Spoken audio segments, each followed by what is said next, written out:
Casey.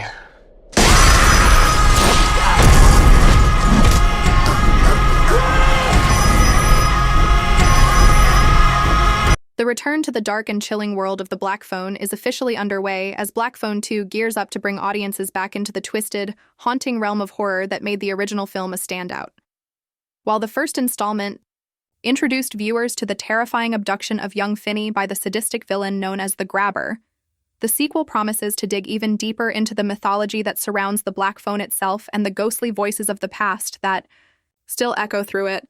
In the original film, the mix of psychological horror and supernatural thriller captivated fans, and the sequel is poised to expand that universe with a story that is not just a continuation, but an evolution of everything that came before. With Ethan Hawke confirmed to return despite the fate of his character, the anticipation around how the narrative will handle his presence is palpable. Is it through flashbacks, spectral hauntings, or some deeper revelation about the phone's power? That mystery alone is enough to spark excitement and speculation as fans prepare for the next chapter in this haunting saga. The first film's subtle but terrifying portrayal of trauma, childhood fears, and resilience set it apart from standard horror fare.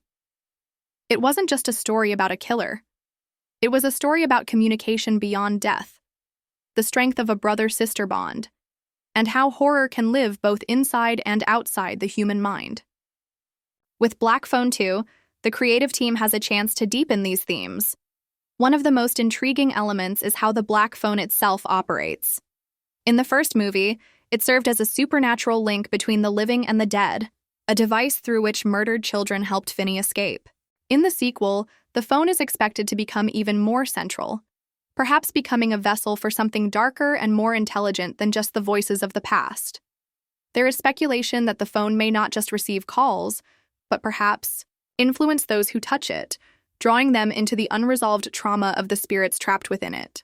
The idea that the phone is not just a tool but a character in its own right opens up immense narrative possibilities. There's been talk that Black Phone 2 will explore the wider legacy of the Grabber and how his actions have reverberated through the town. In the wake of his demise, new characters might find themselves haunted, not just by what happened, but by what still lingers. It's possible the new film will focus on another family affected by the Grabber's reign of terror, possibly tied to Finney and Gwen's past. Given Gwen's psychic visions in the first film, her powers could become more pronounced in the sequel. Maybe she begins to see things again, not just about the past, but about new dangers to come. This could be the key to her involvement in the story, especially if other children start disappearing or if someone starts mimicking the Grabber's crimes. Gwen's growing abilities, along with her emotional scars, could provide a compelling narrative backbone that adds depth to the horror and suspense. What makes the return of Ethan Hawke particularly fascinating is that his character, the Grabber, met a definitive end in the first movie. Yet, horror has a way of bending reality, and his return suggests the sequel may blur the lines between life and death even more than its predecessor. Could the Grabber return as an apparition, tied to the phone like his victims? Or was there more to him than initially revealed? It wouldn't be surprising if the new film delves into the Grabber's backstory, how he became what he was, the traumas that shaped him, and whether someone or something influenced his descent into darkness. Perhaps there's a generational curse, a spiritual entity that manipulates from the shadows, or a connection to a darker history buried in the town. These are the kinds of speculative threads that Black Phone 2 could pull on to turn its horror into a mythos.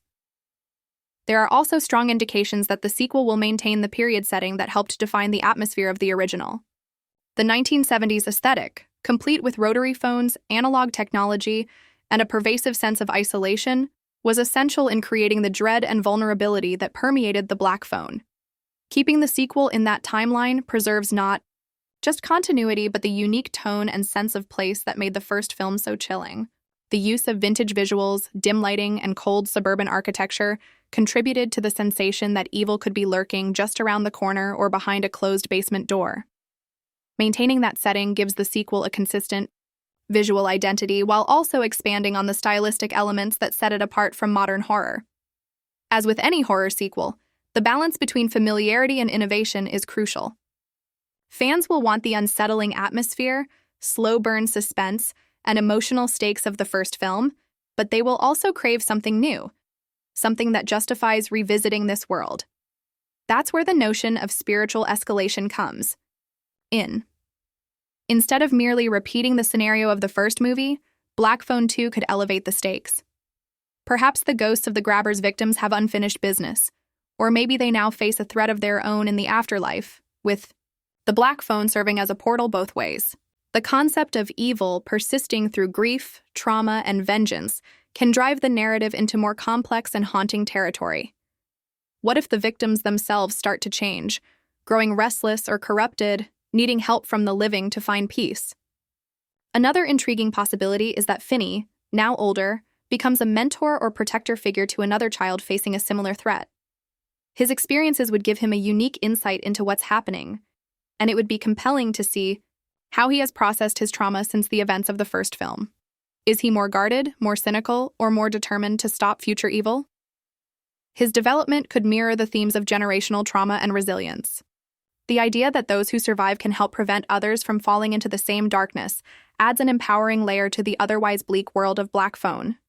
The visual style of Black Phone 2 is also expected to follow the blueprint of the original: grainy textures, subdued color palettes, and claustrophobic compositions that enhance the feeling of being trapped or watched.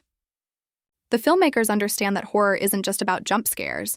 It's about creating a mood that lingers long after the screen goes black. The basement, the phone, the masks. These are not just props, but symbols, each carrying weight and memory. If the sequel introduces new locations, such as abandoned schools, derelict playgrounds, or even old homes tied to the phone's origin, it could broaden the horror landscape while keeping the psychological focus intact.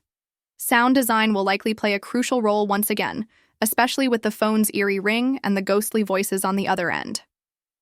Silence, static, and the faint echoes of lost souls can make even the quietest scenes nerve-wracking. Music will also be key, using subtle compositions to build dread rather than overwhelming the audience with loud stingers. The effectiveness of the first film's audio design is something the sequel will almost certainly emulate to maintain its immersive quality. As the story unfolds, new villains may emerge, some inspired by the grabber, others entirely original. Perhaps a copycat begins abducting children, believing they can harness the phone's power.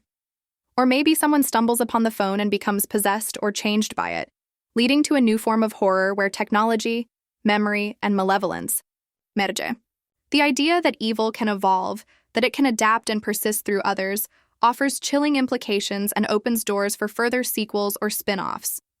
Given the deep emotional impact of the first film, Black Phone 2 has the potential to be more than just a scary movie. It can be a meditation on grief, healing, and the lingering scars of violence. The children who died in the first film had voices, stories, and personalities. Their presence was not just spectral, but vital, contributing to Finney's escape and growth. In the sequel, their legacies could become even more significant, especially if the story delves into how their families coped, or failed to cope, after their loss. Such exploration could add richness and resonance to the horror, showing how pain echoes through generations and how redemption might come from unlikely sources. The chemistry between the actors, particularly Mason Thames and Madeline McGraw, was central to the heart of the first film.